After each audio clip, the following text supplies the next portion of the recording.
welcome to another episode of Off the Menu. I'm your host, Vincent Franchini from Tumblr House, here with a corrupt Charles Coulombe. Corrupt? Now, you must be getting to the bottom of the adjective pile. Corrupt? I mean, How am I corrupt?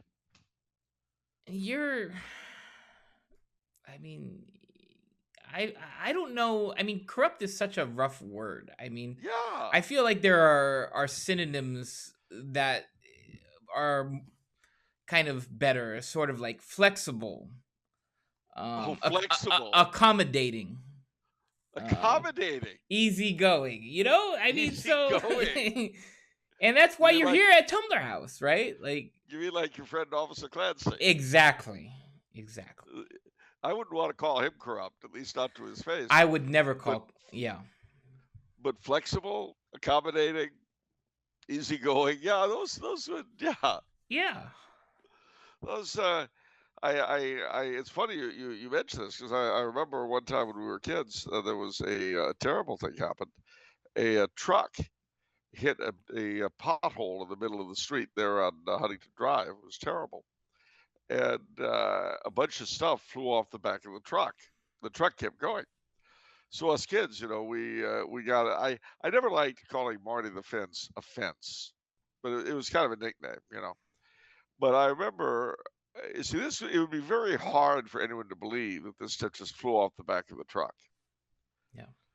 So Officer Clancy came up and he says, "Now, where'd your boys get all that material? Where'd that come from?" And we looked at each other, and said we flew off the back of a truck and hit that big pothole, and off it came. And he said, "Oh, really now? And your parents know that you're out this late waiting for trucks to hit the pothole?"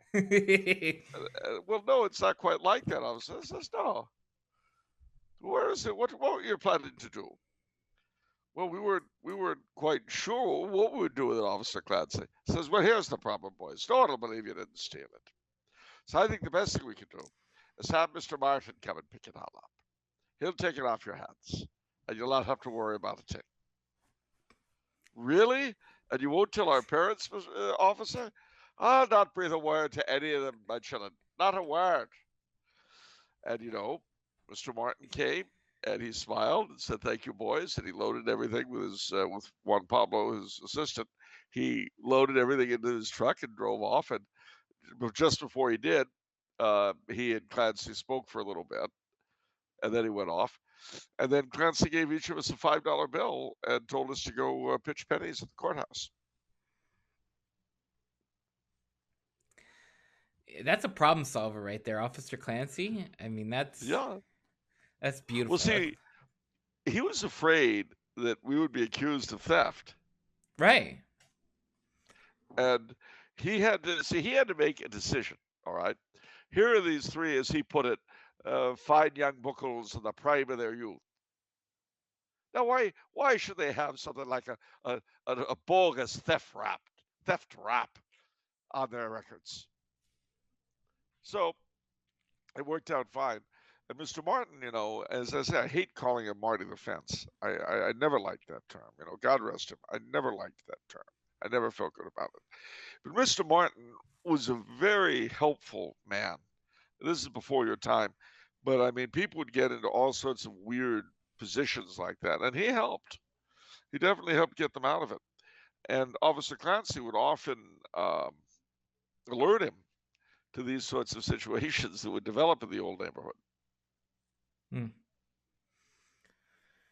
Those were the days when people would help other people, That's true. That's true.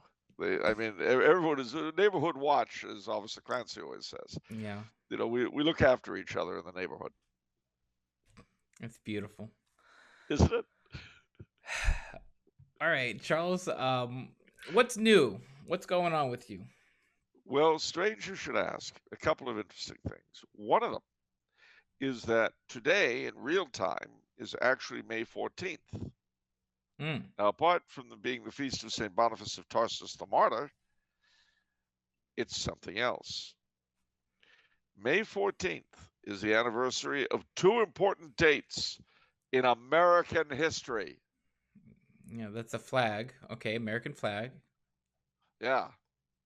Two important dates. Go on. Yeah. Two. Well, I will tell you what they were. The first was the founding in 1607 of Jamestown, the first Anglo-American permanent settlement.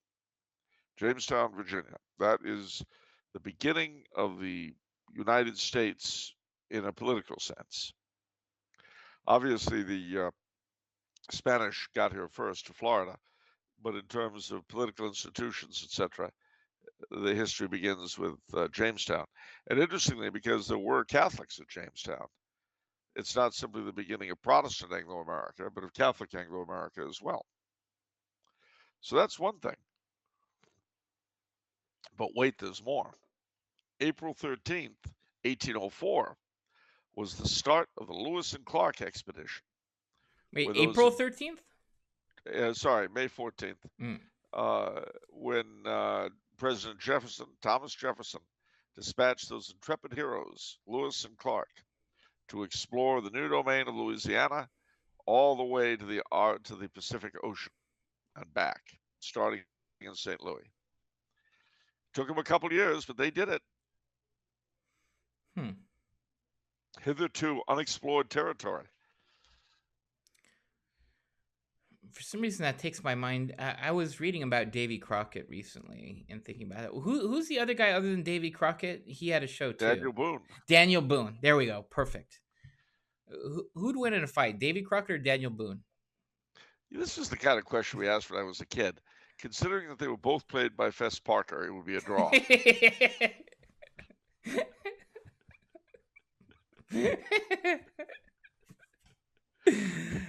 Oh man! All right, Fess all right. Parker played Davy Crockett in the 50s, and he played Daniel Boone in the 60s. Okay. Got So it. I mean, that's like saying who's going to win, Charles Coulombe or Charles Coulombe? Put them up, pal. All right, but yeah. Daniel Boone was a man. That's a big man, and he fought for America to keep all Americans free. From the coonskin cap on the top of Old Dan to the heel of his rawhide shoe, the ripidest, roaringest, fightingest man the frontier ever knew. Yes, Daniel Boone was a man.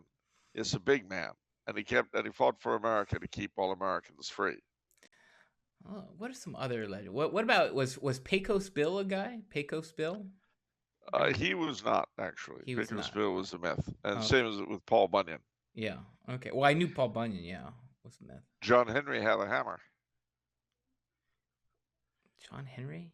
Yeah, he was the black guy with the hammer who was digging the tunnels for the railroads. And there was old Stormalong, the sea captain, who was another mythic figure. There was, of course, the Indians had their share. Geronimo, Sitting Bull, Osceola, Chief Joseph. America has a lot of mythic characters in its past. And there's a series which you can actually read online called Myths and Legends of Our Own Land. By a guy, I think it was called Charles Skinner, I think the name was. But anyway, go to the Internet Archive, look up Myths and Legends of Our Own Land. You'll see it all there. Great folk tales of America's past. Along lines is by Robert Haven Schofler, and it is called Romantic America. Came out about the same time as the other book, and it, in fact, makes a comment which I don't mind quoting because I say this living here in Europe, by the way, in case you think what I'm about to say, my agreement comes out of not knowing anything. He makes a great comment. This guy, Schofler, by the way, if you've ever seen them in the library, he was the fellow behind the American Holidays series, Christmas and Easter and Halloween and George Washington's birthday, Lincoln's birthday, so on. He did they're really wonderful collections of stuff for each of those American holidays. But Romantic America, which came out, I think, in 1914, something like that. 1914. he opens it up by saying,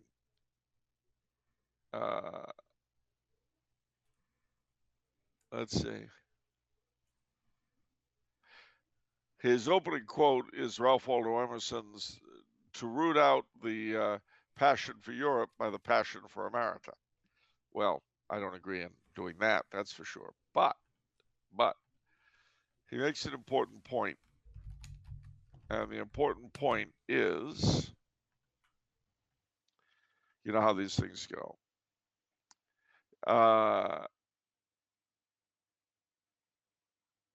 Yeah, he says,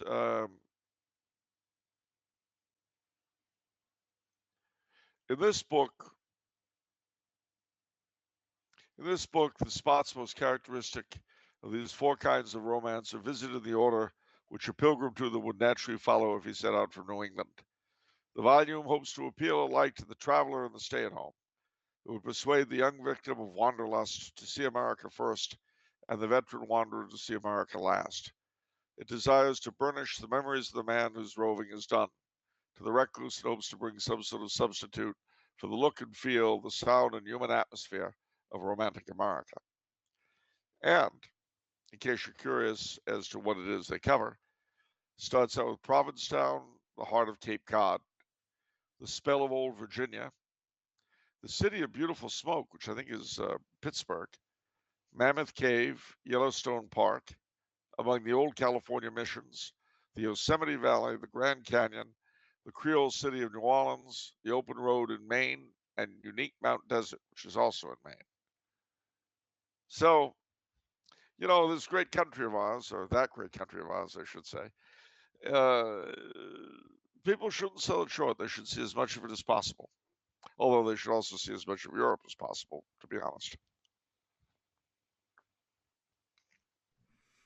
Beyond that, there's fun stuff happening in the city of LA and the state of California. I got my ballot for the upcoming election in June, and boy, am I excited. I did too. I looked through it a little bit. How do you, it's, some of these things, now that I guess I'm going to do a serious vote, maybe for the first time, like the judges, like nobody knows who these judges are. Is anyone actually going to research who these judges are, truly? Well, you should. I always do. No, I mean, obviously I'm going to, but I'm just saying, like, in terms of deciding the victor, like, the average person does not. And they generally, the most voters for judges in California, in my experience, do so very, very frivolously. Yeah, so they like the name or whatever. I mean, well, that begs the question, like, as a judge, how do you run a political campaign or something? I mean, right? Like, I mean, do these judges have money to do this, or? Yeah, of course. Like, you don't think you're going to run a political campaign for free? I guess I just generally don't see any information or any political messaging for judges. No, you do have to really look into them and see who's backing them, who's for them, and who's against them. And very often, you'll be presented with two judges who are both bad. I thought we had like a lot of judges, didn't we? Yep. It's very annoying. And of course, in general, California politics is pretty bad. As you've heard me say before, but I remember listening to the Sacramento apparatchik on the radio saying that, there's still a lot of money in California, but so much of it's in private hands. Well, not only that, but it's so weird when there is a need for something, like some civil action, whether it's I don't know, I'll just keep it vague, but the way the need manifests itself into a law, it's so unbelievably flawed. Like, wow, that's how the law turned out for this crazy thing. How in the hell did that happen?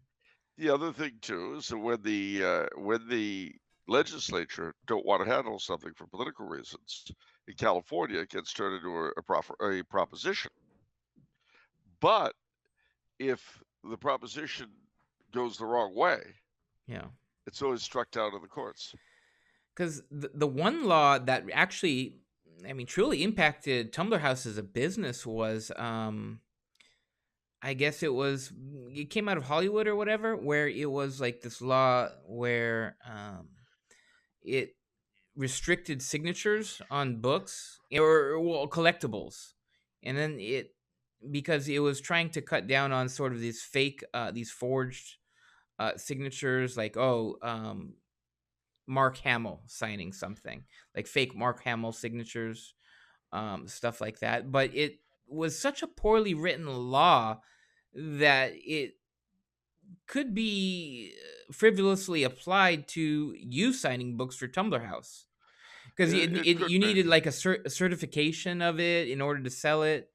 And I actually wrote to the state senator, my state senator, which it's so funny. It's kind of a funny story. My state senator, his aide, I was literally in my class and we're friends, Huh. if you can believe that. And I Oh, was like, I can hey. believe it. I can believe it. And so he's like, the only reason I'm responding to this email is because I know you, Vinny.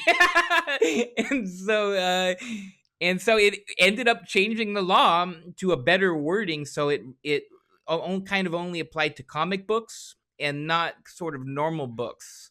But the law, when you actually look at the law and be like, wow, do, do these guys know how to use words well, or they're just Not usually. But then, see, then that begs the question.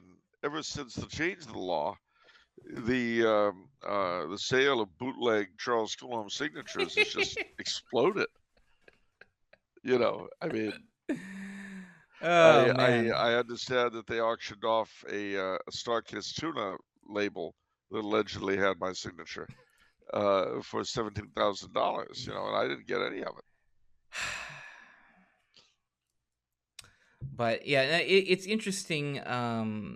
It's kind of actually almost fun getting a little active in local politics and making a Oh, difference. I think you should. I think local politics is the only place where, if you live outside a big city, is the only place where you really can make a difference Yeah, in the long run. And this goes back to something we talked about before, but the dictatorship of the involved.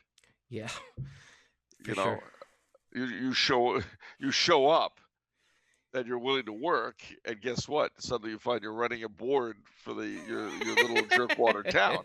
Well, nobody else will do the work, so you suddenly realize that you're in charge of the Heritage Commission. Yeah, Well, okay, what do you do with that? Well, if you're smart, you actually do the work, yeah, and I mean, if I were in a town like yours, and they do have a Heritage Commission, I think, and I think they actually do a very good job. But let's say you weren't in such a well-run town, and your yeah, town, as I say, I do think it is well-run, but there's so many others in the LA area that aren't. right. Uh, if you got a job on the commission, first thing I would do is identify all the historically interesting and useful sites. Now, why Yeah, would I do that? Well, a couple of reasons. One of them being that you'd get to know people. yeah, You'd start building up a base.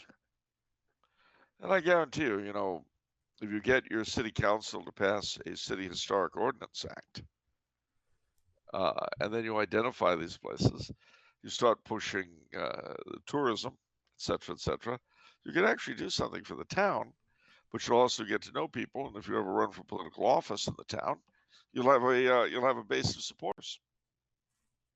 yeah. I mean, when I think of the morons that wrecked towns like Bell and Maywood Yeah, and Bell Gardens, that's what I mean by the dictatorship of the involved. Why do you think those crooks took over those towns? It's because there was literally no one to do the work, so they did it. So they ran the show, and they absolutely feathered their nests They got millions of tax dollars out of these little towns inhabited primarily by poor immigrants.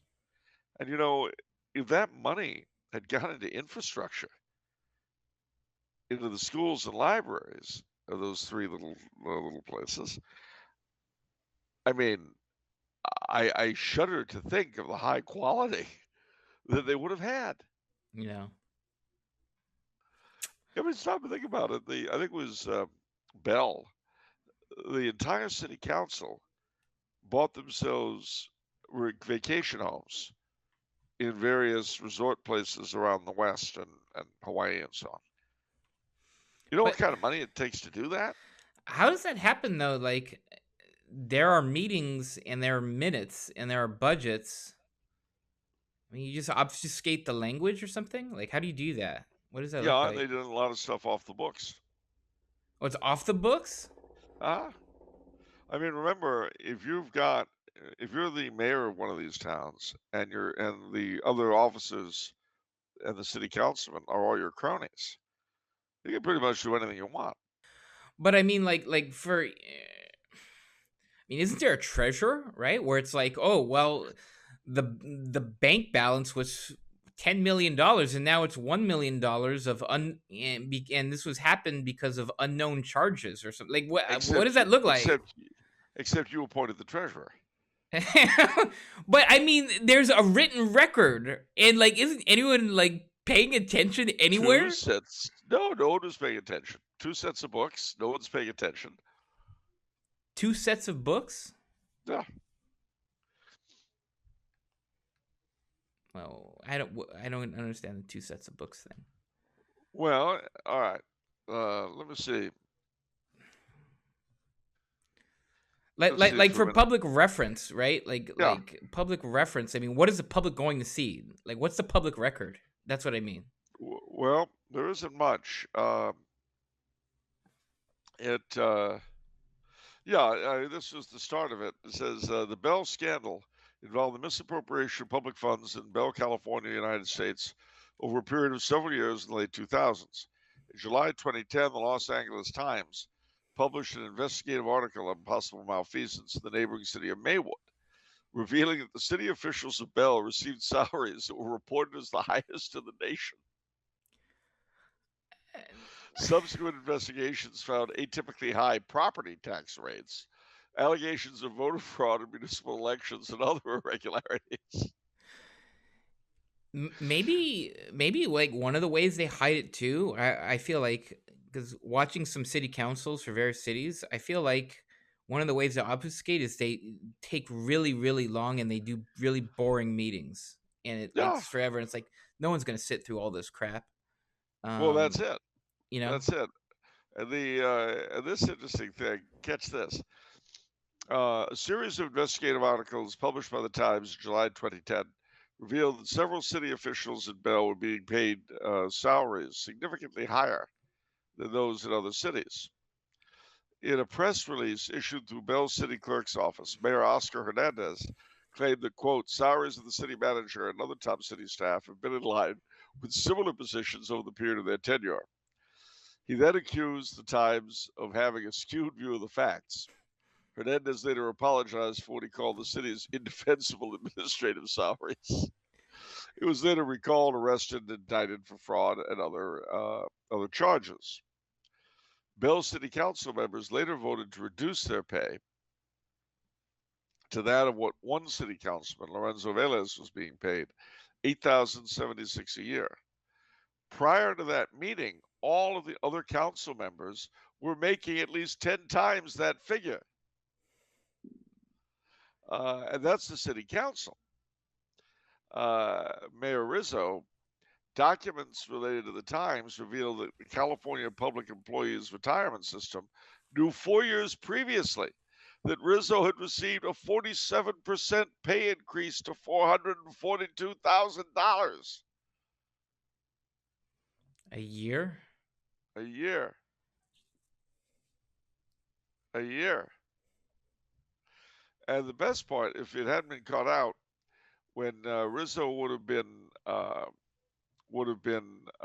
begun receiving Social Security payments, his annual pension and benefits would have risen to $976,771, topping $1 million 2 years later.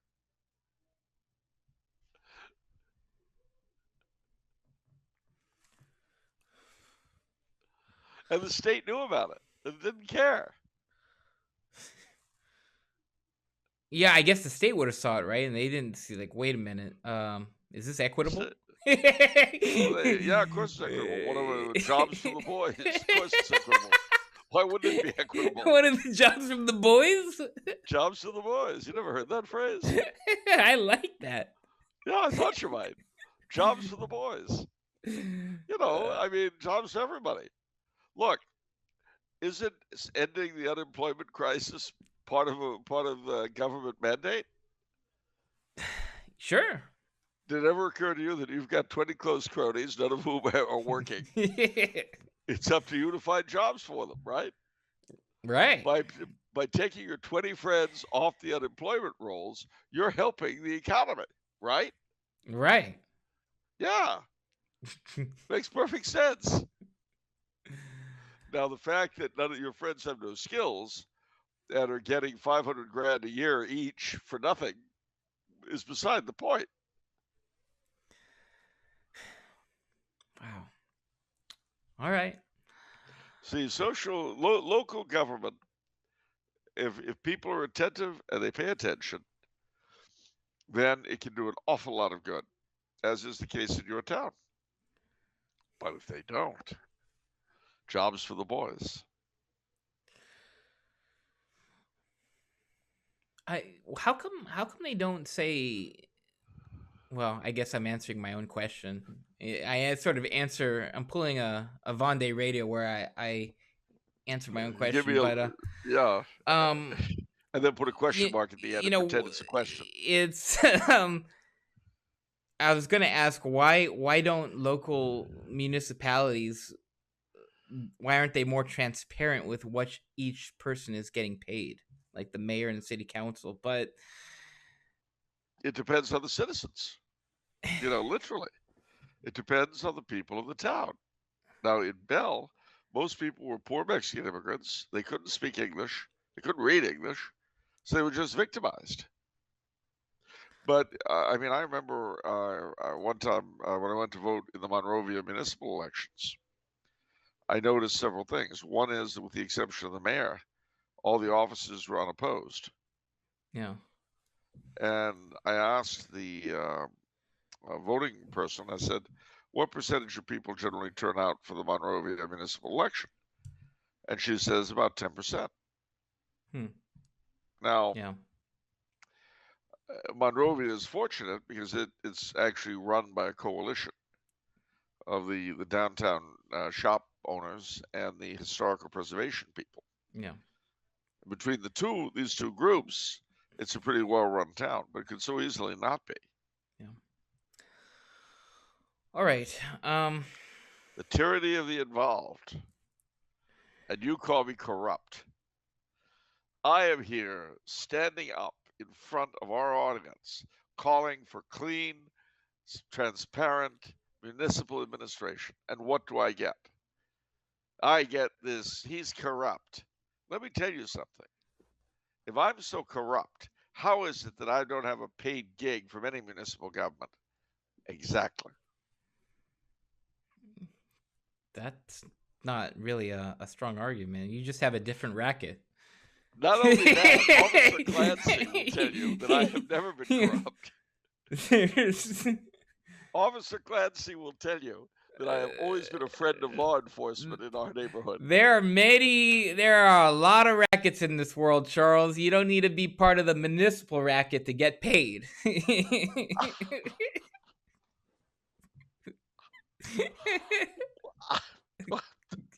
You know, I never thought I'd find myself saying this, but your great uncle would be proud of you.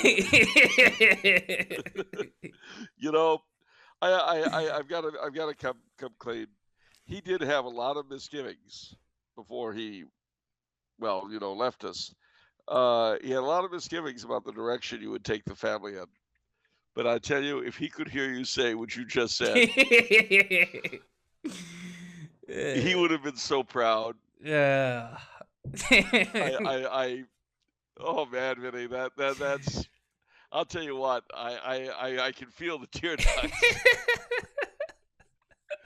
You know, you really are a chip off the old block. That's beautiful. Gosh, I never thought I'd find myself saying this. He was afraid that you'd forget your roots. You know, that in the rush to, well, not go legit. That's such a unpleasant, loaded phrase. But in your attempts to conform, that you would somehow lose sight, you know, of the roots of the business, of Yeah. the building blocks. That's touching. That I hats off.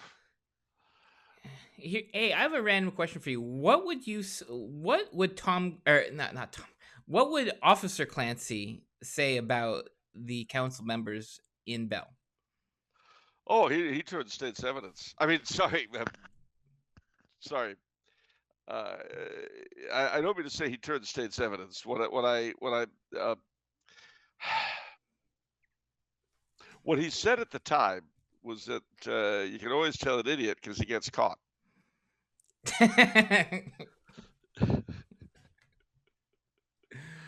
He pronounced it idjit, but you know, because I asked him, I said, "Officer, isn't that terrible what's going on in Bell?" And he said, what a bunch of idiots.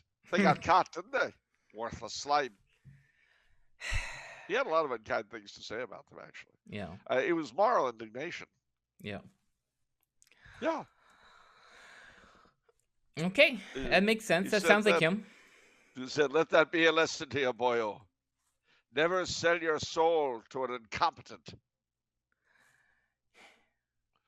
All right, time for the memes of production Nationalize the memes of production. for the common good. All right. Let's see. One of the patrons says, "Nice to hear the Tumblr Tower staff were given the week off, but I hear poor old Rose had to wait around for all the technical difficulties in the episode to wrap before she could get to work cleaning up the joint. She doesn't have far to travel, given that Don Vincenzo puts her up with a cot in the custodial closet. But I hear she was getting antsy, waiting for Don Vincenzo and Sir Charles to leave so she could return to her program on the hi-fi." Well, that's true, but to be how do I put this nicely? To be fair, you did provide when a couple of the tubes burned down on the hi-fi. You made sure that the tubes were replaced. Right. And for those of you who don't know what a hi-fi is, it's an old-fashioned radio. Yep, high fidelity. Yeah. And also record player. It's a sort of an antique entertainment center in a sense. Yeah. High fidelity. Yeah, no, I take care of old Rose. Yeah, she's grateful for the endless supply of 78 records. Yes. All right. Mason also says, for all those that claim the New Orleans Cathedral doesn't care about tradition, they do always have the traditional second collection, if I recall correctly from an episode over a year ago. I guess that is a Yes, somewhat old Coulombe story, but still a funny one. and still true. And I think it's beautiful that they held on to at least one tradition. It's like the church tax in Germany. It's the one tradition the German bishops are really into. Is that every Sunday? I don't know about every Sunday. It certainly was for Christmas Eve. So midnight mass is where I encountered it. I see. All right. Don from Florida says, as per the chow mein sandwich, should we really trust the culinary inclination of Irish and English immigrants to New England? Yikes. Of course we should. I mean, stop and think about it for a second. New England boiled dinner, what's called corned beef and cabbage in most of the country. New England shore dinner, which is steamed clams and corn on the cob and so forth. Clam chowder. You're not going to tell me you don't like clam chowder. Corn chowder. Fish chowder. Can't tell me you don't like that stuff. All I right. didn't think so. And let me tell you something else, smart guy. New England cuisine is renowned for its spiciness. No, good for New England, I guess. They use salt and pepper on everything. All right. Um. All right. We've got some proper memes going on. Finally. Oh, these improper? Proper memes, and we got some pictures put up on Oh, the screen. First one is from Andrew from New Jersey. Jersey slang. You good? Is are you okay? You good means you are okay. You good means how have you been? You good means stop talking to me. You good means you're welcome. You good means no need to say sorry. You good means you need some money. And you good means did you get enough? I see you sounding it out. Is that how New Jersey folk talk? They say you good no, for everything? not everything, but a lot of stuff. It's almost like the Canadian A. It's used in a lot of things. Hmm. You good? What are you You trying to good? say to me? Yeah. Well, see, you would know by the context. Ah, I see. You good? In that sense, I mean, you understand. Got it. Got it. You good? Meaning, are you okay with it? All right. Very good, Andrew. Another meme I'm going to bring up on the screen from Connor. You good? Meaning, are you done with the last one? Yes. All right, we've got Big Almond. And then Charles withholding information on French Canadians. That's right. Big Almond ain't gonna get any information out of me. Big Almond has been ruining the life of our great nation for years, and I'm both of the French Canadians and of the Americans. And I, for one, am not going to contribute to Big Almond's continued assault on our American way of life. Wait, is that what this picture represents? That you Sure. withholding information on French Canadians? It, Yes, and it, I'm doing it to defend our American way of life against Big Almond. I don't think that's what the picture says. I think that it shows you as sort of a minion of Big Almond. No, I'm opposing Big Almond. You can see it right there. You I'm down on your using the knees? withholding like a lance. You I'm like Friar Tuck holding up a quarterstaff. All right, so be it, Charles. I'm defending the forces of goodness against the forces of badness. Epitomized, of course, by Big Almond. Clearly. And the last one I just picked up off Facebook is a really good one from a Facebook page called The Philosopher's Shirt. I'll bring it up on the screen. So, a quote from St. Thomas. St. Thomas says, since hot dogs are basically pureed meat stuffed inside an animal intestine, a hot dog doesn't stop being a hot dog even after we eat it. We just become the new hot dog casings. And that makes us, in a way, hot dogs as well. Charles, do you agree with St. Uh, Thomas? well, if it was St. Thomas, I might. It's not, so I don't know. I think it's kind of a gross point to make. It's and these are people who attack chow mein sandwiches as disgusting. I think that's very unfair. I think that's extremely unfair.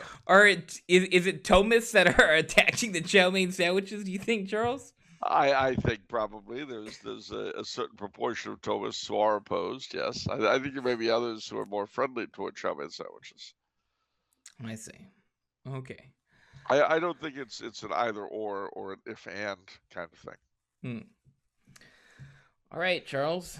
I believe the decision of whether or not to consume a chow mein sandwich is a deeply personal one, which should be discussed and explored with one's clergyman, spiritual advisor, psychologists, perhaps family members, and law enforcement. Wow. That's a big deal. These are deep issues. If you say so. What you might consider doing is going to any Chinese restaurant you like near your home and asking for a chow mein sandwich and see what happens. And find out whether or not they're truly committed. I'm scared to do that. Scared. I'm gonna get Why yelled should you at. be? Like, they're gonna say, "What is this, New England? We don't do that crap over here." I doubt they'd say anything like that. They, I think they would say, "Wow, what an interesting cultural perspective you have." and they look at me with pity in their eyes, like I'm so misguided and lost, to be honest. Well, they may tell you that they think chow mein sandwiches should be legal, safe, and rare. I like the third one. Well, they are rare. All right, let us move on to the state of the week. Okay, what do we got? This week we're going with Michigan. Whoa, Michigan. Yowza, yowza, yowza. Okay, well, I guess the best way to deal with Michigan is to start in Motown, Detroit, the Motor City. Now, people might think that Detroit, ever since the riots, has just been a crumbling, moldering mummy of a city, and they're partly right. But that doesn't mean there aren't things to do there. Not at all. There are various museums and so on in Detroit. Lyons Steakhouse is revived. The hotel at the Detroit Club has revived the late lamented Detroit Club to some degree. And nearby, near Detroit, is Dearborn Village, which was put together by Henry Ford as a residential section for his workers. It's got a large number of Chaldean Catholics, and it's got Henry Ford's museum and his open air village, Greenfield Village, which are really worth seeing. The museum, amongst other things, has the car that JFK was assassinated in. So that's kind of interesting. Also in downtown Detroit, apart from the cathedral, there's the Mariners Church, which is an Anglican church mentioned in the wreck of the Edmund Fitzgerald. Uh, there's the St. Anne's, the founded in 1712, the French church, St. Anne de Detroit, although I think they have Spanish masses there now. There's the Assumption Grotto, where you can get your fill of Tridentine Mass. There are also a couple of parishes, old places in Hamtramck and Greektown and the Polish section, which are all very beautiful and worth seeing. If you're one of these urban explorers who like to travel around wrecks of once beautiful public buildings, Detroit's also a great town for you. Going out a little bit further, in Royal Oak, Michigan, you will find the really incredibly beautiful but Art Deco Church of the Shrine, National Shrine of the Little Flower, founded by Father Charles E. Coughlin, and it's very much a worthwhile place. Uh, I shouldn't forget, right next to Detroit is Grosse Pointe, which is a very wealthy suburb, several of them, five together, and worth driving around. And there's west of the city is also the Birmingham Hills, another well-to-do area. Well, then you get further out, there's Ann Arbor, where the University of Michigan is, and it's a very pretty college town. Lansing, Michigan is the state capital. Uh, the further out you go, the more rural areas you come to. South of Detroit, there are towns like Monroe and Ecorse and River Rouge. And if you're there in Lent, in various places, you can get yourself muskrat dinner. Because one survival of the French Canadian settlements there is that you can eat muskrat in Lent because they're aquatic. Um, you go further out through the lower peninsula, there are a lot of interesting towns were settled in the 1820s and 30s. A lot of foreign enclaves, Cornish, Polish, French Canadian. And if you go all the way north, you'll come to Mackinac, Michilimackinac. There's an island called Mackinac Island that's really worth going to see. It's got Old Fort, and it's a resort. Uh, then you come to the UP, the Upper Peninsula. A lot of wildlife, fishing, stuff like that. St. Ignace is one of those towns in Michigan that has a lot of French Canadians, so you can feel uh, blessed to be among my people. Um, and again, just in both the Upper Peninsula and Lower Peninsula, a lot of beautiful scenery. Number of Indian reservations that are worth visiting. Um, and that is pretty much it for Michigan. How is it that I guess Upper Peninsula wasn't its own state, or how? I always thought that was curious that there's two pieces of Michigan. Well, it's just oh, and I left out Sault Ste. Marie, by the way, which is a very old town and also worth seeing. Hmm. Well, to answer your question, the thing is that Michigan was kind of cobbled together from stuff that was left out of other states. So Oh, Wisconsin was very much a thing of its own. yeah. Indiana, Ohio, these were sort of self-contained. The Upper Peninsula had to go somewhere. Wisconsin didn't want it. It was barely inhabited. So it was attached to the Lower Peninsula. The first capital of Michigan when it became a state in 1837, the Wolverine State, was Detroit, but they moved it out to Lansing to help stimulate the development of the interior. As in so much of the Midwest, too, you'll find a lot of really beautiful old civic architecture as well as churches. So courthouses, city halls, things like that. It was a very much an up and coming state, especially where the automobile industry really got going. Flint, Michigan, went through a period of depression, which became the subject of the documentary Roger and Me by a left wing filmmaker whose name I can't think of. I know it, but I'm not gonna say it. I don't remember it. It was an interesting documentary. But Michigan, I've enjoyed. I've been there a number of times, and I've always enjoyed my stays in Michigan. Hmm. Yeah, it's interesting. The one thing that stands out to you, going through, at least to me, going through the Google Maps on Detroit is, um, I mean, so it's like, so that's what a dying city looks like. You've got these empty lots. You've got sort of crack houses. Um, Well, see, those empty lots; those were all houses. They were bulldozed.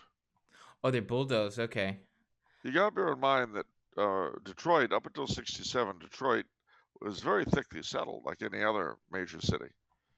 Hmm. But after the enormous amount of people left, and after you had things like Devil's Night, and the city just went down the tubes, you had all of these rotting houses falling apart, and they were definitely menaces.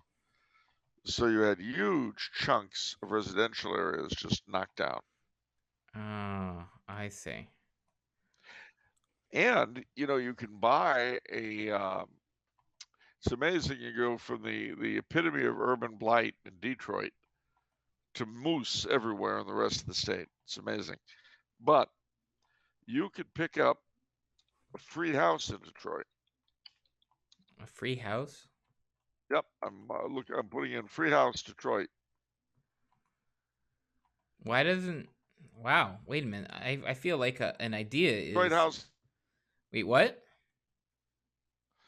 Yeah, Detroit will pay you to take over one of these houses. Detroit free housing program, free homes. Hundreds of thousands of empty properties like these in Detroit lawfully belong to the people of Detroit. The people have consented their power, thus management of these homes, to current city government, who choose to illegally engage in real estate transactions, illegal evictions, illegal overtaxation, or leave these homes abandoned until sold to corporations, which eventually push out the black population. Not on our watch. If properly organized, the people of Detroit can execute a new policy to give all of these homes to those in need. All we need is for a Democratic majority of the people to stand up. Well, let's see. Going to Detroit Free Homes info. Well, apparently it's not functioning. Let's send all the let's do a win-win here. Let's send all the California homeless people to do the free homes in Detroit. Well, It's there's a scam for free homes. Interesting. Building Detroit, own it now. Detroit Land Bank, own it now. Detroit Land Bank houses for sale. All right, here we go. The Detroit Land Bank Authority.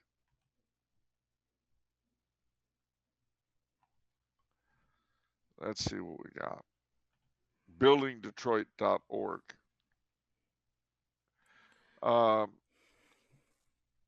No, this is amazing. Easy buy. Buy home, buy the lot next to my home, develop property in the city of Detroit. You can buy a house, whether you're looking for a fixer-up or something ready to move into. The land bank has a house to meet your needs. All right. Well, let's see. Purchase property. Own it now. Rehabbed and ready. Marketed properties. Let's go to own it now. There's a house for 1,000. There's one for 1,000. These are real fixer-uppers, but they're $1,000 a piece. They're not free, but they're $1,000.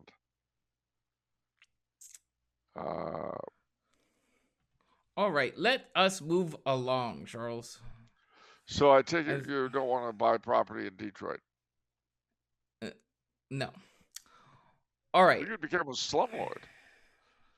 You could take $20,000, buy 20 of these homes, rehab them sufficiently, but not completely, to move people in, and to charge them all outdoors. No, thank you. All right. 20 grand to be a Detroit slumlord. Why don't you do it then? Why don't you do it then? I don't have 20 grand. I work for Tumblr House. What are you, nuts? Where'd I get that kind of money? But as a plutocrat, 20 grand is nothing to you. And you know, you couldn't hope to have 20 rundown rental properties in LA for 20 grand. I don't know. The title slumlord just doesn't. It's not my thing. It's not something I'm looking to be. No, slumlord Vincent Franchini. No. I think it sounds sort of stirring. Slumlord Vincent Franchini today declared that he would not bow to pressure or intimidation. If they want plumbing that works, let them get a plumber. It's not my problem. They don't like the lead-based paints in my apartments. Let them paint them. All right.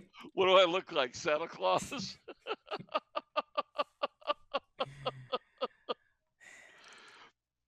I think you could really bring some oomph to the role of Detroit slumlord. Sure, Charles. Whatever you say.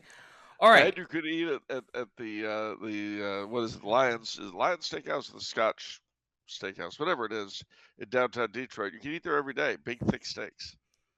Excellent. All right. We're moving on to the questions, Charles. We're past the 50-minute mark. We're going to move on to the questions. So we're abandoning Detroit like everybody else. Well, yeah. All right. Yeah, okay, well, got that issue settled. Okay. It's like this question. I forgot what the Polish politician that I was enjoying so much, where he kept talking about zero in terms of no Muslim terrorists in the country and like not getting any immigrants. And this European liberal was like, but don't you feel any moral obligation to take these people in? And he paused for a second and he said, no. No, not at all. Not at all.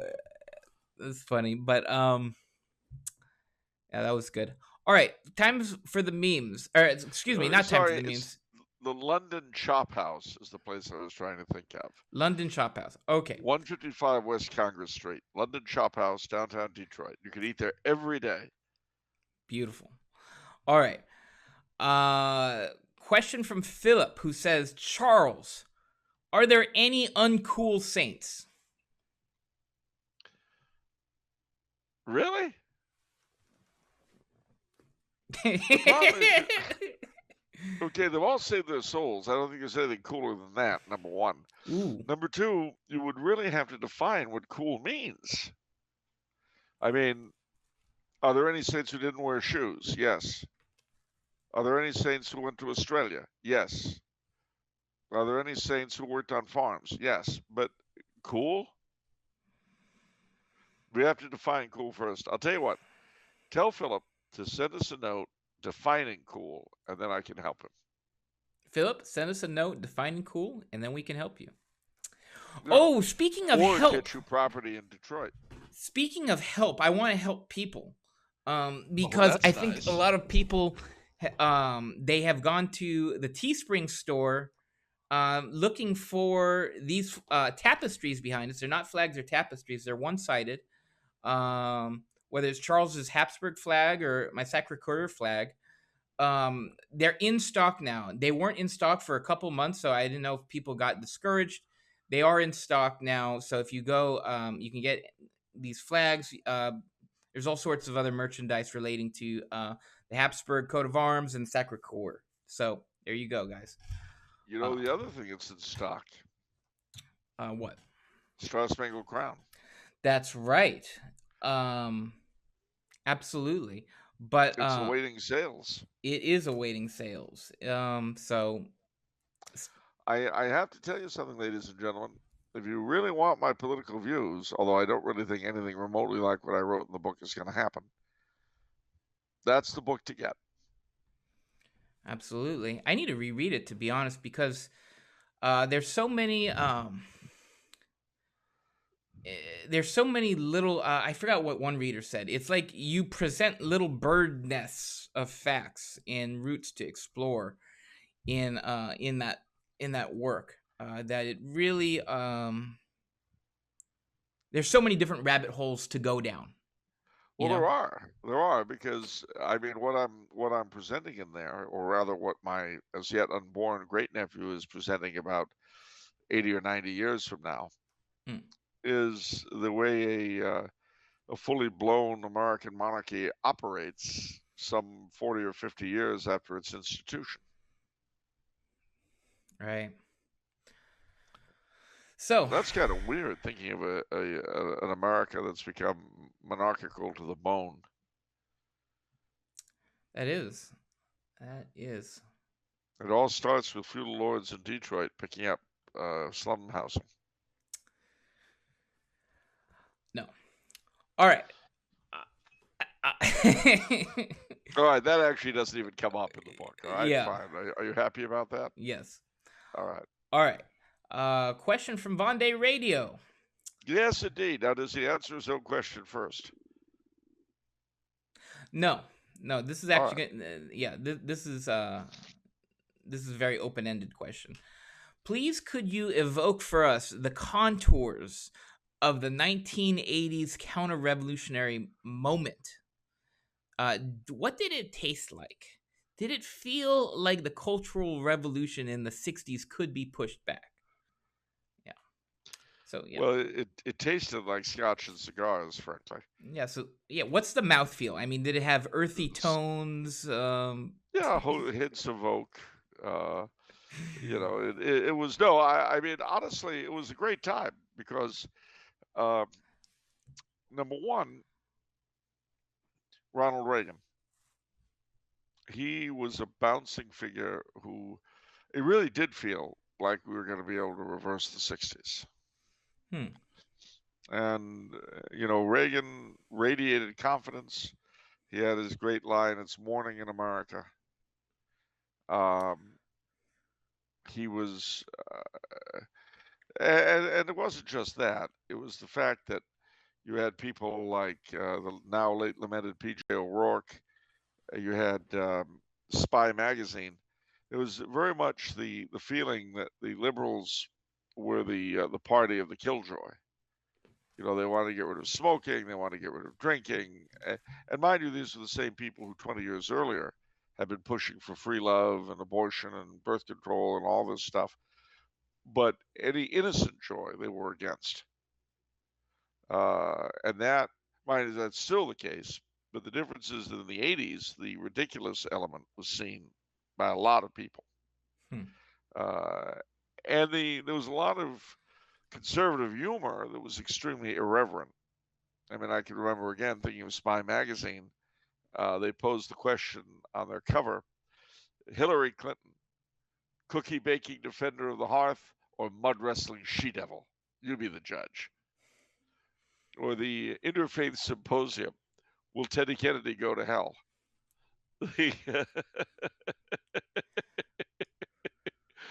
And I mean, it.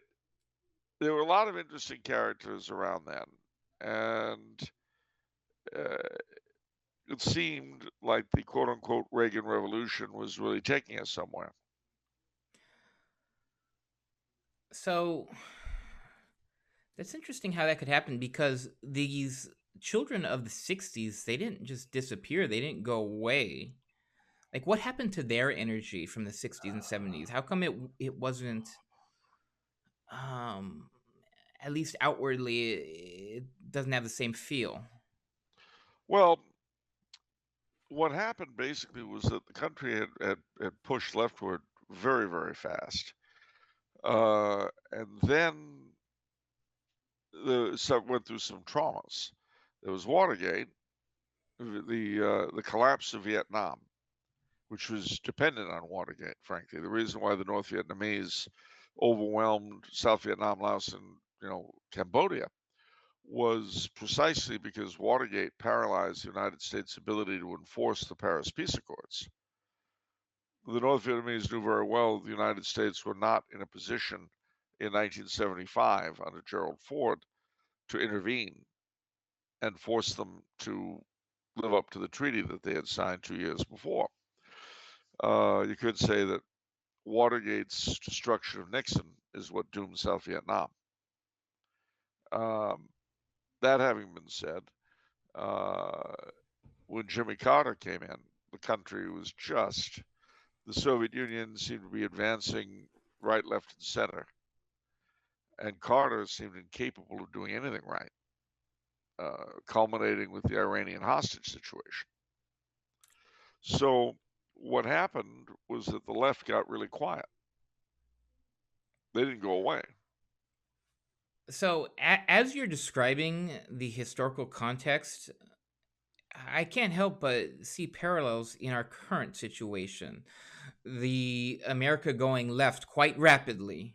And then you have this period where you have an inept president.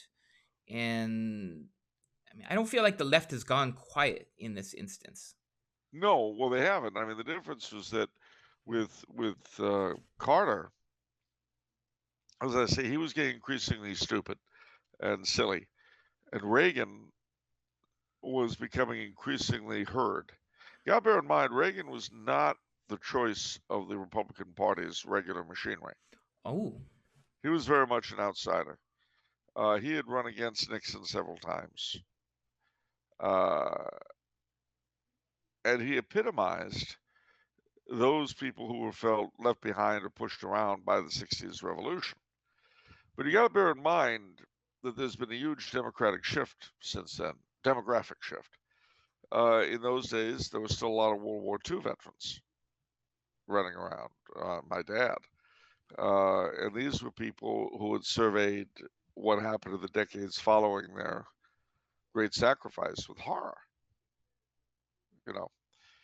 But as the products of the 60s became more institutionalized, as the people of the 60s continued to colonize quietly the institutions, the universities, the school systems, the media, all the while that the so called Reagan Revolution was going on, the seeds of its being undone were in fact being sown.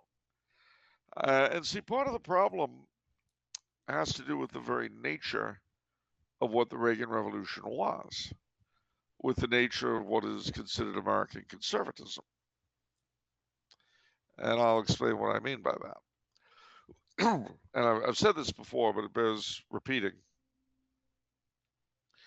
What we in the United States have usually called liberals are called in Europe and Latin America, or traditionally, were called socialists. What we called socialists, sorry, what we called conservatives, they called liberals.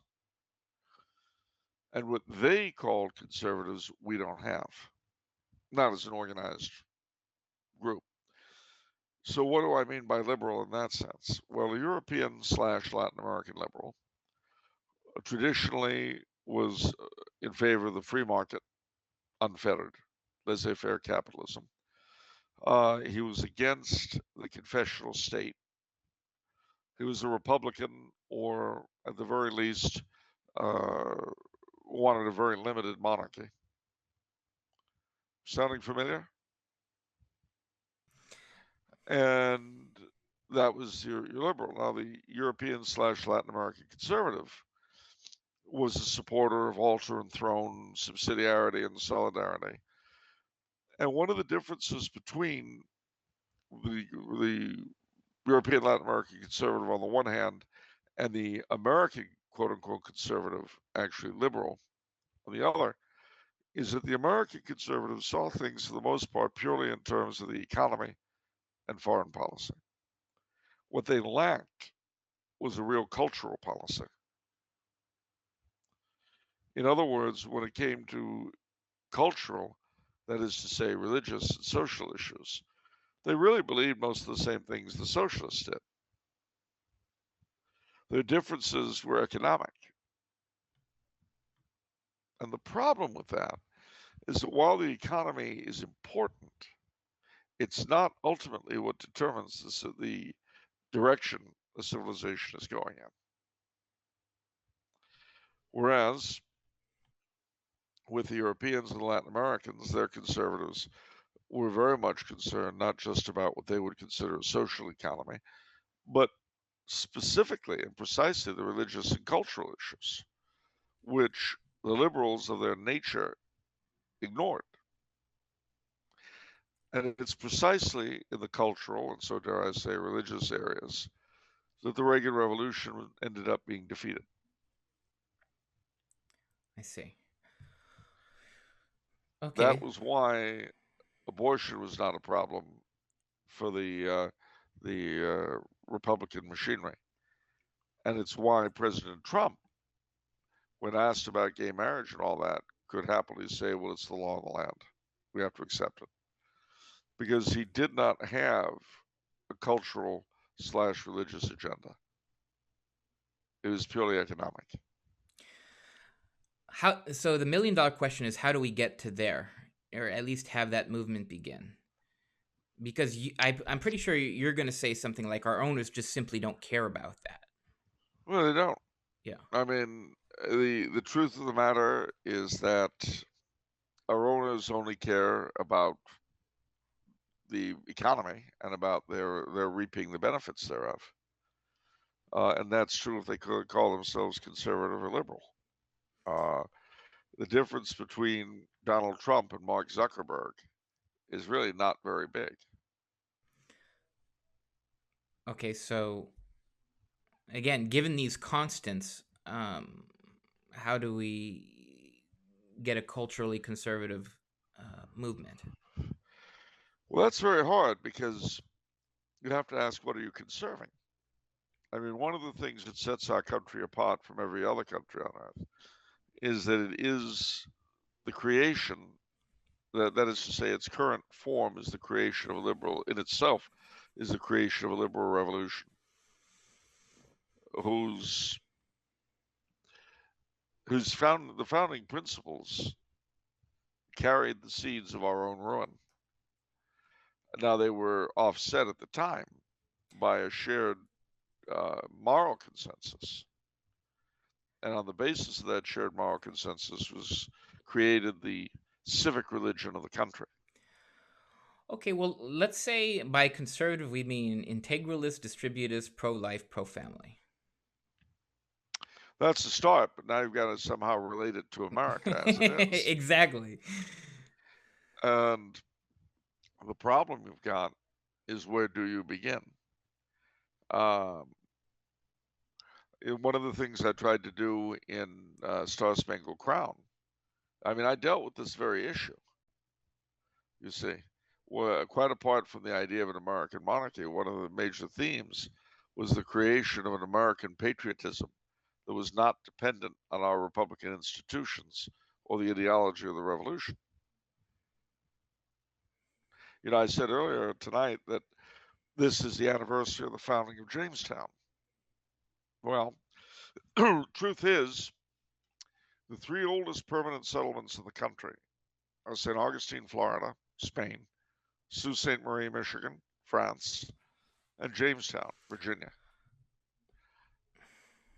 Our true and thoroughgoing patriotism really has to start with our colonial roots. But that seems like a scholarly approach that starts with education and infiltrating Oh, yeah. education. We've got to remember that it's the educational sphere is where we were defeated. Mm. The educational sphere is where the American mind was remade into crap. Well, we're getting more concrete. So how do we, I mean, is there a movement to sort of infiltrate education more? Well, there is. There's certainly all across the country, you see the rise of these classical academies. Some Catholic, some not. And then you have very few colleges along those lines. So that's a start. You see, the problem is a lot of this has to be of its nature an organic development from things that are already at play. So it is things like education. It's things like evangelization. You've got to transform the populace to make it other than it is. You can't simply impose something completely new without giving it a foundation. I mean, here's the thing, it's easy to destroy the institutions of any society, and that's what the past several decades have all been about. Destruction's easy. Building is hard, and it takes a long time. I mean, I could set your house on fire, and it would be consumed in a matter of minutes, if not an hour or two. But building a house takes a long time in comparison to destroying it. And you have to be ready for the long haul. You also have to be ready for the fact that the directions in which our leadership are taking us are not simply wrong, which is bad enough. They're inherently self-destructive. So you've got to be ready for the possibility of some sort of collapse. I see. I've always felt like one of the routes that I wish was explored more was sort of evangelization through fun and fulfilling third places, as we now call them, based on this, where, you know, because that's what people are looking for, right? They're looking for fulfillment. They're looking for real positive fellowship, and they're looking at it's fun. And I feel like we have to dispel these lies that we're just a bunch of holier than thou people with these constricting lifestyles that are puritanical, to be honest. Well, you know, it's funny you say that. I had a very interesting experience recently. Yeah. At my niece's wedding reception, a picture of me was snapped leading the wedding guests in Little Ava's immortal dance, The Locomotion. And this ended up on Twitter. Well, there were a lot of, shall we say, amusing comments about it, which I had a lot of fun with. But one fellow responded with, Coulombe is a corrupt decadent. And I looked at that and I thought, boy, I'll bet that guy's a lot of fun at parties. I mean, there is the Calvinist, Jansenist element in the American makeup and in the American Catholic makeup. Yeah. We have Calvinism for non-Catholics, Jansenism for Catholics, Killjoyism. And then that brings us back to our liberal friends and their anti-smoking and anti-drinking. There's a reason Prohibition got its start in America, just as the anti-smoking thing got its start in America, and now it's gone all around the world. You know, I've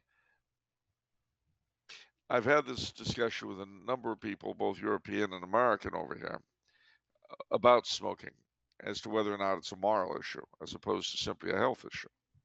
Hmm. And you'd be surprised for how many people it's a moral issue. Wow. And the again, I mean, even posting something kind of pro-smoking on Facebook, I got one irate lady writing back, "Get cancer and die." And I thought, well, you're a sweet lady.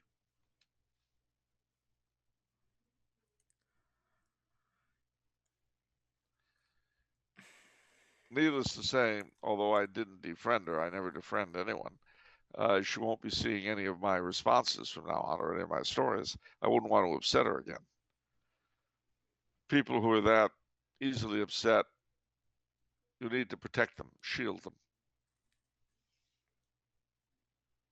I was actually really curious what Father Ripperger said about smoking. I listened to his video. I highly recommend it for anyone interested, since it's and because he approaches it as a moral issue, and basically he says to the extent that it's harmful, to the extent that it's sinful.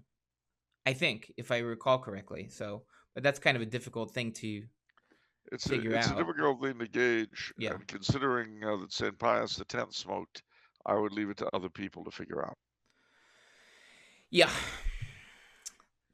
Anyhow, so this was a great discussion. Thank you for this, Charles. And thank you, Vendée Radio, for the great question that allowed us to do this. Oh, So, what else we got? another question from Vendée Radio, who says, why are Americans more inclined to wear dinner jackets and black tie at formal daytime events like weddings? That's interesting. It Compared to who, I guess? is, well, compared to the British, who still wear morning coats. And the answer is, and that's a very good Oh, question, um, morning coats have come in and out of fashion.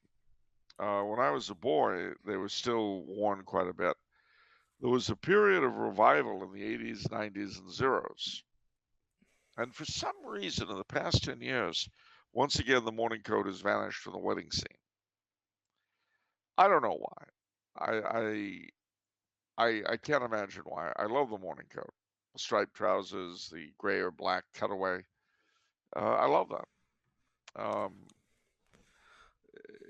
I think the I American the American people view it as something that the British royalty does. Because if you Google that, you've got the images predominantly of the royal family, which is interesting. and of course they get their brain formed by the internet. Yeah. But I'm so old, I can remember when uh, most states when the governors were inaugurated, they wore a morning coat. Actually, until President Kennedy, including President Kennedy, our presidents were all inaugurated in morning dress. President Reagan revived the custom for his first inauguration, and then it never again. Since then, since Reagan, they've been dressed like the yahoos and morons they are. I, um, I mean, you've seen a great degeneration in clothing and formal wear in the White House anyway. Uh, Both Reagan and not Reagan, Bush Jr. and Obama had exactly one white tie dinner apiece during both their administrations, both for the Queen. So I think they felt they had to be grown up in front of her. Uh, and then under Trump, I don't know what he did. I don't think Biden would be able to get into white tie. It would be kind of complex, trying to move his fingers and stuff would be a little hard for him. Maybe his mother would dress him. I don't know. His mommy. Kamala Harris could dress him. She used to dress Willie Brown, I understand. So I don't know.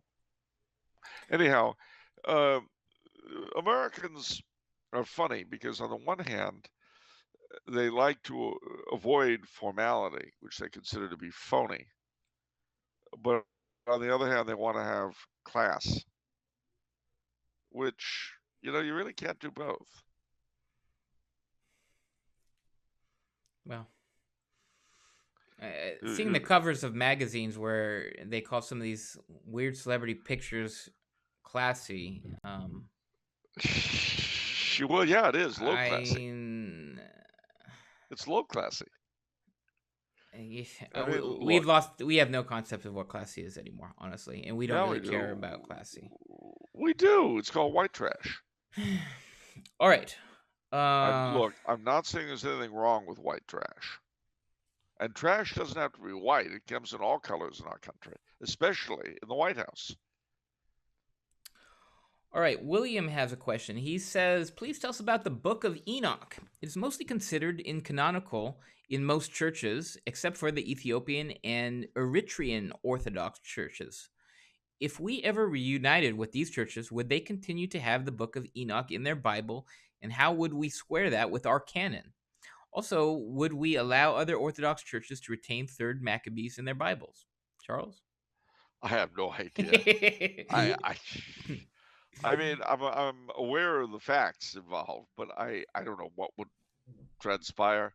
I mean, don't forget that when these churches briefly came back into union with us during the Council of Florence, I don't think anything was ever said about the required canon of Scripture. So the answer is a big fat I have no idea.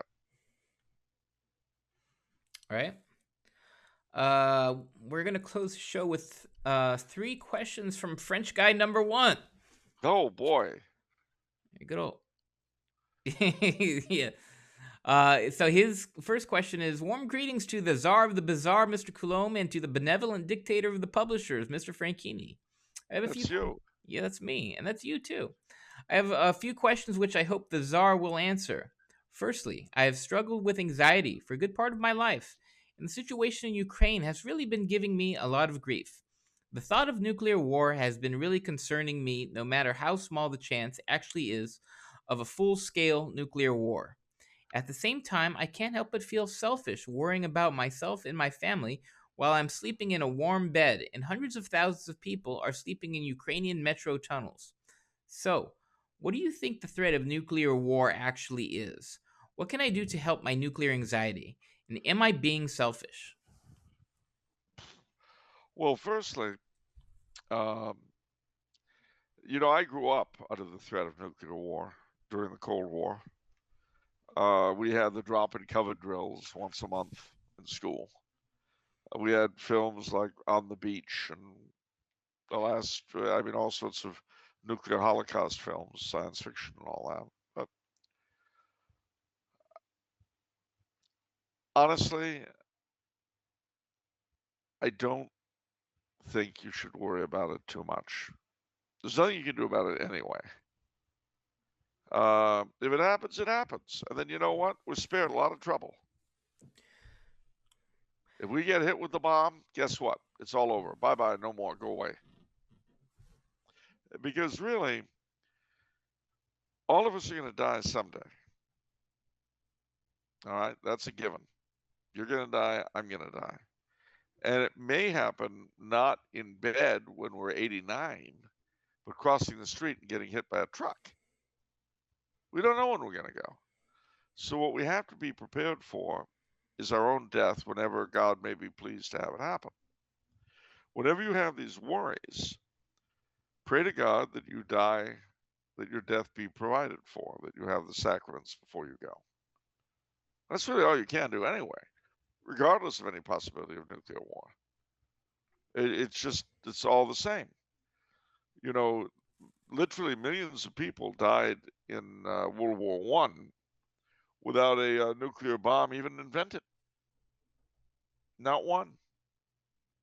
Millions more died in World War Two and didn't die at Hiroshima and Nagasaki. They died just the same. They were just as dead. And then there were a ton more. Literally everyone who survived World War One, almost everyone, is dead right now. They all died. No. So I wouldn't worry about it. I'd worry about being ready for whatever death is going to take you.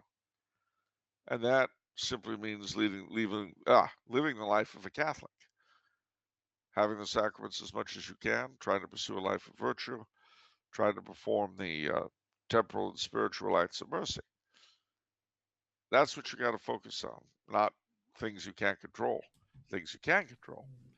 Secondly, how likely do I think it is that it's going to happen? I don't. I mean, I don't know, but I doubt very highly. For one thing, it would end the game. And Lord knows neither side want to end the game, not when they've got people to play with. And lastly, are you being selfish? Yes, no, no, yes. I mean, look, at any given moment, the vast majority of people across the planet are in worse shape than you or I are in. Just the nature of life, sadly.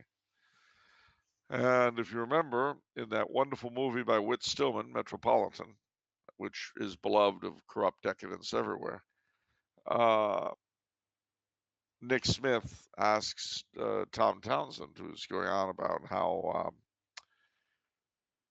bad he feels having a good time, basically, while people are poor. And Nicholas Smith says to him, "So let me get this straight." I'm paraphrasing. You feel that instead of going out and having a good time for yourself, you should be home worrying about the less fortunate. And he said, "Well, yeah." And he says, "Really? Did it ever occur to you that you are the less fortunate? And are the more fortunate really that great?" We are, all of us, in the position in which God has put us, one way or the other. Even if we're self-made, it's still the position God has put us in. Because otherwise we wouldn't have had the ability, time, talents, or luck, quote unquote, to be where we are. So you should try to replace those worries about being selfish with pure gratitude. And if you can ameliorate the suffering of others, by all means do so. But don't obsess over anything like that. Just be grateful to God for what you've got. Do the best you can with what you've got. Don't worry about things you can't control. Focus on what you can control, because that's what you're supposed to focus on. Believe it or not, God has put you in the position you're in so that you can focus on doing His will in your own particular bailiwick.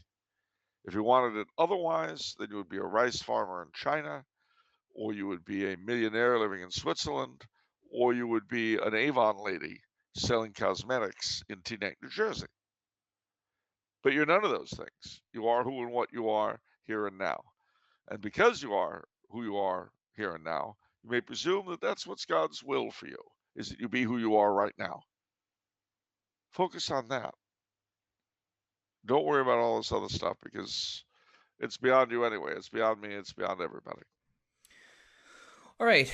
I want to speak to this because I feel like I'm an expert in anxiety. I've come from a place where, I had a debilitating amount of anxiety. So a couple things. One of the things that really helped me, I think, was Father Ripperger's approach, because he makes the point that there are all types of demons that try to impact people in all sorts of ways, but one of the ways is also fear. And if you think about it, fear is something that is preventing you from fully becoming who you're meant to be. You see, it.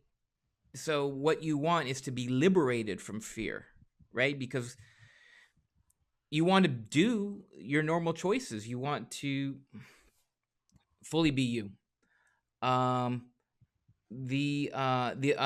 thing I learned is that the more spiritual you become, the more the fear goes away and anxiety, because you realize, kind of Father Ripperger makes this point very bluntly, that you don't matter that much. I think he says it like that. You're really not that big of a deal. Actually, that's something he said from his scrupulosity video, when you're worried about your own sins and this and that. He's like, really, you're not a big deal. You're a tiny grain of sand in an entire beach. So that's another thing. As I mentioned in the pre-show, I love mountaintop views where you look at your world and you see how small your world is. So obviously, in the threat of nuclear war, in your mind, since that's the center of your world, that your place would be the first place to be bombed. But right, so everybody's assumes that they're going to be the place. The world is so much bigger, um, in a way that we can't even really fathom, at least for me. Um, but the big thing is, um, I feel like really amp up your prayer life. And I think part of the thing too is, I think people, God lets people experience fear, um, so that they can go closer to Him too. It's sort of like the apostles and on in the on the lake, and the waters are being, you know um, it's really rough and they're scared. Um, well, I mean, Jesus says so many times, "Be not afraid. Be not afraid. All afraid. Be not afraid. Be not afraid. Do not worry." If the lilies of in the field aren't worry, and I take care of them, how much more should you not worry? In that I'm going to take care of you. So that's what I did too. Is you go to adoration more, and you sort of work through it, and it will absolutely help.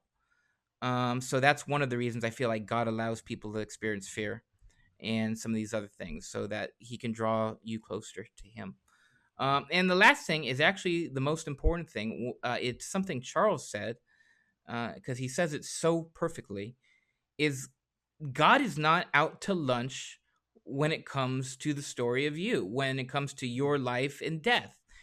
It's not going to be some incidental thing where, oh, whoops, I forgot what happened to French guy number one. Oh yeah, bomb went off.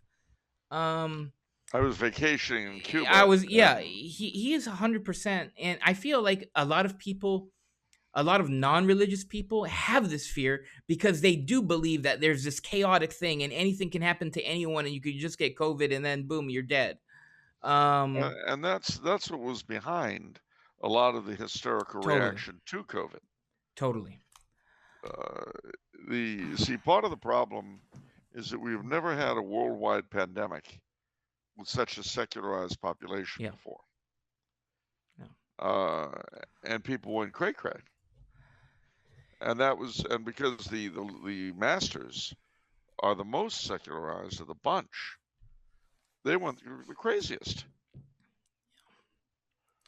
And I'm not saying that's a bad thing. I don't judge, but Two other things, which, again, I myself have ended up attaching, perhaps because of the fear issue, but obviously get a scapular on yourself. um, yeah, yeah. and number two, perhaps, which is an even better thing, is have devotion to Saint Joseph, who is. What's one of the promises? It's that you won't suffer an unprovided for death, No. right? That's attached to devotion to Saint Joseph, or is that the It rosary? is, and Yeah, it's also the Sacred Heart. Sacred Heart. There you go. So that's something to rest on too. There's so much. You just need more meditation. I feel, French guy number one, and then you'll totally get there. Remember two important things. One is God really is not out to get you, Yeah, and number two is He really does want the best for you, and number three is He is all powerful. You know, one of my teachers, Dr. Danya Kiergaard, is a Danish lady, co-wrote the Catechism of the Catholic Church, actually. But she was asked, what brings people to hell? And she thought about it, and she said, not believing in God's mercy. Now, my first thought was, well, wait a minute. What about all the libertines and people like that? But if you think about it, people who give themselves over entirely to their sins very often do so because they think they're gone anyway. I might as well do anything because I'm going to hell in any case. There's nothing to be done. So I think that we tend to forget that God is on our side. Some people are gonna be angry at this, but I don't really care. The One of the books that made the biggest impact on me is uh, the Diary of Faustina, which is that is what Charles just said is the biggest takeaway. Jesus is trying to communicate that people don't trust in him enough. They don't turn to him enough. They don't trust in his mercy. Obviously, as Catholics, uh, you know um, that. So that's just such a huge thing. I meditate on that. That's such a powerful. After am done with confession, every single time I think about how merciful God is to me and that I don't deserve it, but He does it anyway. And I try to do that for other people too. I mean, mercy is so close to love too, because you don't need to give someone mercy. You don't need to do an act of mercy for them. It's just an act of the will. Um, and God decides to do that for us. And he does love us. So, Yeah, French guy number one, be of good cheer. This is the day the Lord has made. Rejoice and be glad in it. yeah. All right, some more questions. Given that earlier assumptions about the strength of the Russian and Ukrainian armies and the political situation, how do you see this war ending? Well, I'll tell you, since I didn't see it beginning, I'm probably not the best judge as to how it's going to end. But my suspicion is that it will grind on until either or both sides are just tired out. And of course, the longer it does, the more bitter the two sides will become. I've said before, I'll say it again, that if Putin were right, that there were no real Ukrainians before, there certainly are now. Hmm. He has done more to create their nationality than any other individual. Um, it's interesting that they've given up attempts to take Kiev. So my suspicion is that what they'll probably do is settle for taking recognition of the loss of Crimea, Donbass, and possibly the whole Ukrainian Black Sea coast.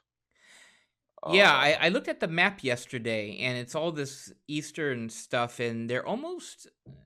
I mean, they're closest to taking Donbass, and it seems like, yeah, oh, okay, that's a win for them, I guess. that and a neutral government in Kiev are what they'll be prepared to settle for. What the Ukrainians will be prepared to settle for is a whole other issue. I don't know. They may not be willing to give up anything. They may not be willing to kiss joining NATO and or the EU goodbye. Um, I've often suspected that if Russia did manage to take the Donbass, Crimea, and the Black Sea coast, they would find themselves very, very hard pressed to control the rest of Ukraine. Because at that point, the Ukrainians would be like, oh, yeah, what the hell? Why should we care? But it's hard to see how it's going to turn out. I mean, I feel very badly about the whole thing, not least because one had a certain hope for Putin, and that's lost.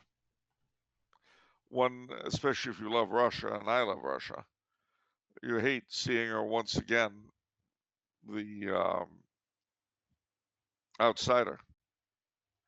I'm a great believer in the words of the late great Archduke Otto von Habsburg that Europe really extends from San Francisco to Vladivostok. I believe that. I Hmm. really do. Um, and I believe that the European Christian nations, to include not just Europe, but the Americas, Australia, New Zealand, Russia, and various other places, really should be allied. Uh, I mean, look, at the time that the Soviet Union broke up, I suggested two things in print, and I will repeat them again and again until I die, because I think I was right. And these correspond to two of the three major errors we made, in my humble estimation. First, that we should have given Central Europe and Russia a Marshall Plan. It would have been a capital investment, and it would have really helped their societies return to sanity after decades of communism. The second is that we should either have dissolved NATO or withdrawn from it and let it become the EU's military arm, or invited Russia and Central Europe into it. The third point, the third great error we made, was involve the question of continuity and legitimacy in the new post-communist governments. Now, in the case of Latvia, Lithuania, Estonia, and Poland, this wasn't a big deal because they're pre-existing governments in exile, which all during the communist years had continued to act as witnesses to the independence of their countries from Soviet control, turned over their signs of legitimacy to the new post-communist governments. And that has been to a great advantage of the three Baltic states and Poland. When the same thing was talked about in Romania, Bulgaria, and Serbia, this was torpedoed by our President Bush Sr., because it would have involved restoring those countries' monarchies. And that we were not prepared to allow. And there was also the vague threat of a restoration in Russia. But you see, those things would have been the best, those restorations would have been, as the actions in Poland and the Baltic states were, the best way of helping to salve and heal the wounds that those societies had undergone. Instead, we opened the way for a bunch of political hacks and ex-communists to continue to exploit the people in a less obnoxious way. I will always hold Mr. Bush Sr. responsible for those three great errors. Okay. Our last question is from French guy number 1. He says, "I'm surprised there has been no discussion of the Pope's consecration of Russia and Ukraine. While there were some obvious defects in the text, is there a chance it could have been finally done?" Maybe. We'll know by the results, and those may not be immediately visible. I don't know. I mean, I hope so, but I don't know. I've seen all sorts of arguments on both sides that it was, that it wasn't. But I don't consider myself a tremendous authority. And so I really have to adopt an agnostic attitude toward it. All right. Right, we've run out of time this episode, but I feel like we've got a good meaty episode in. Definitely Charles touched a lot of really fascinating points with local politics and some other things. So hope you guys enjoyed it. And we will see you next week. So remember, if it's Monday, it's off the menu. And the soul you save may be your own. But I'll just say one thing for those of our fellow Californians and Angelinos gearing up for the June election. And you know what that is? What? Vote early and vote often. Nice. See you guys.